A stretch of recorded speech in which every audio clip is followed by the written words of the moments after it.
Hello friends, দেখো আজও আমরা নিয়ে চলে এসেছি ট্রিগোনোমেট্রির একটা সহজ ট্রিক্স। ওকে, কিভাবে এই অঙ্কটি সহজেই করা যায়। দেখো, দুটি সংখ্যার যোগফল যদি 90 ডিগ্রি হয়, দুটো জিনিস বা দুটি সংখ্যার যোগফল যদি 90 ডিগ্রি হয়, তো তার ভ্যালু কত? 1।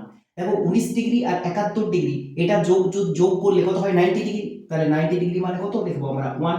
এবার দেখো, 43 ডিগ্রি এবং 47 ডিগ্রি যোগ করো, কত ডিগ্রি হবে? 90 ডিগ্রি। আবার 90 ডিগ্রি মানে তার ভ্যালু কত? তার ভ্যালু হয় 1। তাহলে এই পুরো জিনিসটার ভ্যালু কত হবে? 1। তাহলে এটা যদি যোগ করে দিই, 1 + 1 কত? 2, যেটা অপশন ডি। দেখো, ট্রিগোনোমেট্রির একটা শর্ট ট্রিক শিখবো। কি দিয়েছে দেখো, 3 cos 80 degree cosec 10 degree 2 cos 59 degree cosec 31 degree. এই অঙ্কটা খুব সহজেই করা যায়। দেখো, যদি a প্লাস বি সমান 90 ডিগ্রি, অর্থাৎ দুটি জিনিসের যোগফল যদি 90 ডিগ্রি হয়, তো তার ভ্যালু তোমরা কত বসাবে? 1। তো দেখো, এখানে 80 ডিগ্রি, এখানে আছে 10 ডিগ্রি, এই দুটো যোগ করলে কত হয় বলো? 80 ডিগ্রি প্লাস 10 ডিগ্রি এই যোগফল করলে কত হয় বলো? 1।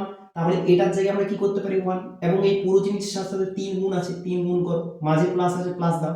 এবার দেখো, 59 ডিগ্রি আর 31 ডিগ্রি যদি যোগ করি, তাহলে কত আসে বলো? 90 ডিগ্রি আসে। এবং এই 90 ডিগ্রির ভ্যালু মানে কত? 1। এবং 2 আছে দেখো গুণে, তাহলে 2 কত বলতে পারি আমরা? 1। তাহলে দেখো, 3 একে 3 প্লাস 2 একে 2 সমান কত? 5। অপশন সি আছে।